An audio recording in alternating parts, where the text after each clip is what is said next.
తెలంగాణలో భారీగా పెరగనున్న భూ రిజిస్ట్రేషన్ ఛార్జీలు. తెలంగాణలో పెరగనున్న భూ రిజిస్ట్రేషన్ ఛార్జీలు, అదేవిధంగా భూముల రేట్లు కూడా పెంచుతారంట. దీన్ని మేధావులు కానీ ఇంకా కొంతమంది కావచ్చు ఏమని అంటున్నారంటే, బ్లాక్ మనీ వైట్ మనీ అవ్వడానికి కావాలని ఛాన్స్ ఎక్కువ ఉంటుంది తప్ప ఇది పేద ప్రజలకి ఎలాంటి మేలు చేకూర్చదు అంటున్నారు. ఎగ్జాంపుల్ నేను చెప్తా. ఏం ఎగ్జాంపుల్ చెప్తా అంటే, ఇప్పుడు ఒకవేళ సిటీ పరిధిలో ఒకటి అంటున్నారు, అదేవిధంగా ఇంకా కొన్ని కూడా అంటున్నారు. సరే, ఏదేమైనప్పటికీ కూడా నేను మీకు చెప్పే ప్రయత్నం చేస్తాను. ఏమనంటే, ఎగ్జాంపుల్ హైదరాబాద్ ఉంది. హైదరాబాద్లో ఒకప్పుడు ఎట్లా అంటే ఎల్ఆర్ఎస్ అని పెట్టగానే ఇంకమ్మ మొత్తం అయిపోయిందిరా హైదరాబాద్ పని, ఇక అల్ల కొల్లలో అయిందిరా, పేదోనికి అన్యాయం జరుగుతుందిరా, ఎల్ఆర్ఎస్ ఉండొద్దురా, తోపు తురుము అది ఇదని. ఇంకా ఎంఆర్ఎస్ మ్యారేజ్కి కూడా ఈయన ట్యాక్స్ వేస్తాడు కావచ్చు. గత ప్రభుత్వంలో ఉన్న ప్రభుత్వం పైన ఎల్ఆర్ఎస్ లెక్క ఎంఆర్ఎస్ కూడా తెస్తాడు, మ్యారేజ్ పైన కూడా ట్యాక్స్ వేస్తాడు. ఇవన్నీ పెద్ద మాటలు మాట్లాడారు. సిటీ పరిస్థితి చెప్తున్నాను నేను. అయితే ఆ ఎల్ఆర్ఎస్ సంబంధించిన ఏదైతే ఉందో దాన్ని మళ్ళీ ఇప్పుడు కంటిన్యూ చేద్దాం అనుకుంటుంది అనేది ఈ ప్రభుత్వం. ఆ కంటిన్యూ చేద్దాం అనుకోవడం కాకుండా ఇప్పుడు భూముల రేట్లు పెంచేసి ఇప్పుడు ఐ థింక్ 7% ఏమో ఉంది, 7 చిల్లర ఉన్నది. ఆ 7%ని దాదాపుగా డబుల్, అంటే ఒక 15% వరకు అయితే ఈ యొక్క రిజిస్ట్రేషన్ ఛార్జీలు పెరుగుతాయి. డబల్ అయితే అంటే డబల్ అంటే ఇప్పుడు ఎగ్జాంపుల్ నేను చెప్తున్నా మీకు, హైదరాబాద్లో ఒక ప్రాంతంలో ఒక 20 లక్షల నుంచి 30 లక్షల వరకు మీరు ఒక 30 లక్షల ఫ్లాట్ కొంటే మీరు అనుమతులు కావచ్చు, ఇంటి అనుమతులు కావచ్చు, రిజిస్ట్రేషన్ కావచ్చు, ఇతరత్ర మొత్తం కూడా దరిదాపుగా ఒక 10 లక్షల వరకు కూడా మీకు ఖర్చు వస్తుంది. 10 లక్షలు ఖర్చు వస్తుంది. 10 లక్షలు అంటే సామాన్యునికి ఎంత ఇబ్బందో చూసుకోండి. ఒకవేళ ఊర్లో ఒక ఎకరం భూమో 2 ఎకరాల భూమి ఉంటే దానికి ఇప్పుడు ఒక మూల ప్రాంతంలో ఉంటే ఒక 30 లక్షలు వచ్చినాయి అనుకోండి. వాళ్ళు ఇక్కడ సిటీలో సెటిల్ అవ్వాలంటే ఈ 30 లక్షలు పెట్టి ఫ్లాట్ కొంటారు తప్ప ఆ రిజిస్ట్రేషన్ మళ్ళీ ఆ రిజిస్ట్రేషన్ అదేవిధంగా ఇంకా కొన్ని ఖర్చులు అవన్నీ కూడా 5 లక్షల నుంచి 10 లక్షలు అంటే పర్మిషన్స్కి 10 లక్షలు అంటే వాళ్ళు మళ్ళీ ఈ 10 లక్షలు సంపాదించాలంటే మళ్ళీ 5 ఏళ్ళు అవుతుంది. మళ్ళీ అప్పుడు ఈ భూమి ఉండదు.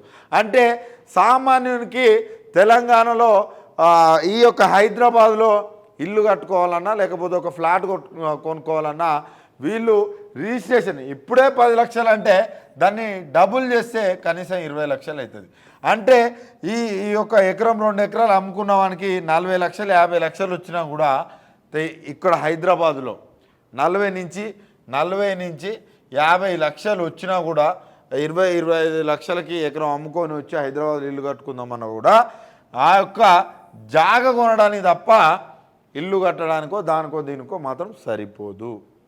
మళ్ళీ అదేవిధంగా నేనేమంటున్నా, ఇక్కడ 30 లక్షలకి ప్రజెంటే 200 గజాలు దొరుకుతుంది మామూలు ప్లేస్లలో. కానీ నేను చెప్పేది ఏంటంటే, ఇప్పుడు వీటి పెంచితే వీటిని కూడా డబుల్ చేస్తే దగ్గర 60 లక్షలు అవుతుంది. పెద్ద ఇబ్బంది. ఎల్ఆర్ఎస్ను అట్లా కొనసాగిస్తామంటారు.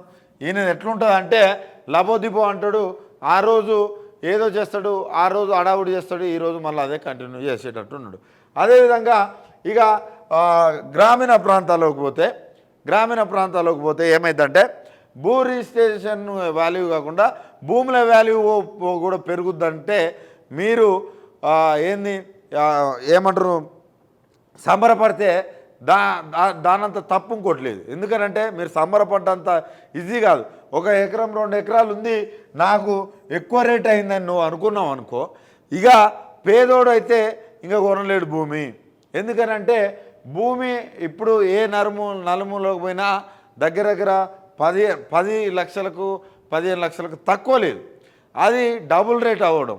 డబుల్ రేట్ అవుతే ఒక 20 లక్షలు. అంటే ఇప్పుడు వీళ్ళు చెప్పేది ఏంటంటే పాజిటివ్గా బయట మనం 20 లక్షలు రేటు పలుకుతుంది, కానీ స్థానికంగా దాన్ని బట్టి 2 లక్షలు 3 లక్షలు 3 లక్షలు ఇలా ఉంది. కాబట్టి ఆ యొక్క వాటి మధ్యలో వ్యత్యాసం ఉంది. కాబట్టి అవన్నీ సరిదిద్దుకొని అవన్నీ కూడా అసలు ఎలా జరుగుతుందనేది, ఎంత రేటు పెంచాలి ఏంది అనేది వాళ్ళు డిసైడ్ చేయబోతున్నట్టుగా తెలుస్తుంది. ఈ 18 నుంచి వచ్చే నెల 31 వరకు ఏమో ఛాన్స్ ఇచ్చి ఆగస్టు 1 నుంచి కూడా దాన్ని మొత్తము పరిశీలన చేసి మొత్తం కూడా ఎంతవరకు పెంచాలి, ఏ రేట్లు పెంచాలి అనే దానిపైన కూడా వాళ్ళు ఆలోచన చేస్తున్నట్టుగా కూడా ఆ రెవెన్యూ అధికారులకు కూడా ఆయన ఒక ఆదేశాలు ఇచ్చినట్టుగా కూడా తెలుస్తుంది. అదేవిధంగా ఈ స్టాంప్స్ వాళ్ళకు కూడా ఆదేశాలు ఇచ్చినట్టుగా కూడా తెలుస్తుంది. అయితే ఇక్కడ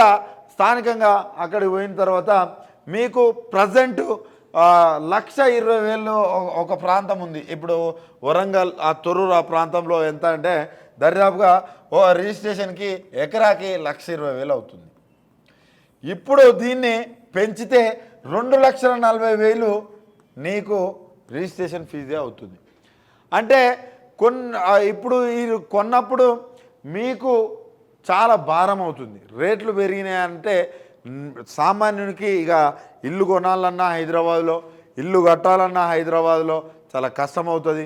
అదేవిధంగా గ్రామీణ ప్రాంతంలో భూములు కొనే కనీసం ఆ రిజిస్ట్రేషన్ ఫీజు మందం కూడా సంపాదిస్తాడా అనేది కూడా డౌట్ అనేది చాలా గణనీయంగా వస్తుంది. అందరూ కూడా రియల్ ఎస్టేట్ వాళ్ళు కావచ్చు, ఇంకా వాళ్ళు కావచ్చు ఏమంటున్నారంటే భూముల రేట్లు పెంచండి, కానీ ఇప్పుడున్న 7% ఏదైతే ఉందో అది రిజిస్ట్రేషన్ ఫీజు దాన్ని 3%కి తీసుకురండి అని చెప్తున్నారు. అంటే ఈ యొక్క 7% 14-15% అయిందనుకో ఎగ్జాంపుల్. ఇప్పుడు 3 లక్షలు పెట్టి ఒక ఎవరికి రాజకీయవేత్తలకు కావచ్చు, ఇంకా కొంతమందికి కావచ్చు ఇది యూజ్ అవుతుందంట. ఏంది, ఒక నల్లధనముని వైట్ మనీగా మార్చుకోవడానికి యూజ్ అవుతుందంట. ఇప్పుడు 3 లక్షలు పెట్టి మిగతాదంతా లోన్ పెట్టి దాన్ని వైట్ మనీలోకి మార్చుకునే ప్రయత్నం చేస్తారు. ఇప్పుడు ఇంకా ఇది సులువైద్దనే సులువైతుంది 14% అంటే మొత్తము ఇక కుబేర్లే బతకాలి. ఇక రాష్ట్రంలో కుబేర్లు బతికే విధంగా ఇది ఉండబోతున్నట్టుగా కూడా విశ్లేషకులు చెప్తున్నారు. మొత్తానికి తెలంగాణలో మళ్ళీ భూముల రేట్లు పెంచబోతుంది ఈ ప్రభుత్వం. ఈ ప్రభుత్వం ఎందుకు పెంచుతుంది? ఖజానాలోకి డబ్బులు ఆదాయం వస్తుంది అనే ఉద్దేశంతో పెంచుతుంది. కానీ ఆదాయం ఎంత పెరగవచ్చు, కానీ లక్షల కోట్లు సంవత్సరాల్లోనే వచ్చిపోయి. ఎందుకంటే కొనడం అమ్మడం అనేది చాలా అంటే కొంతమంది ఇప్పుడు మీ విలేజ్లలో చూడవచ్చు, రోజుకి ఎంతమంది అమ్ముతారో ఎంతమంది కొంటారు. సంవత్సరానికి ఒకరిద్దరు తప్ప ఎవరు కూడా అమ్మరు.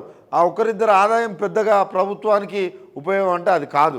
ఇది బడాబాబులకు, రాజకీయవేత్తలకు మాత్రమే ఈ యొక్క భూ పెంపు కావచ్చు, రిజిస్ట్రేషన్ల పెంపు కావచ్చు ఉపయోగపడుతుందని అయితే మొత్తం రిజిస్ట్రేషన్ మీద అవగాహన ఉన్న విశ్లేషకులు కావచ్చు, ఆ రిజిస్ట్రేషన్స్కి అధ్యక్షులు కావచ్చు, ఆ కమిటీలకు అధ్యక్షులు కావచ్చు, వాళ్ళందరూ కూడా ఆ సంఘాలకు అధ్యక్షులు కావచ్చు, మొత్తం కూడా అదే చెప్తున్నారు. సామాన్యునికి అందుబాటులో రియల్ ఎస్టేట్ కావచ్చు, ఈ భూములు కావచ్చు అందుబాటులో లేకుండా చేయబోతుంది ఈ ప్రభుత్వం అని అయితే చెప్తున్నారు. ప్రజలారా గమనించండి, ఒకసారి ఇలాంటి చేపడుతున్నప్పుడు మీరు కూడా నిలదీయాలి.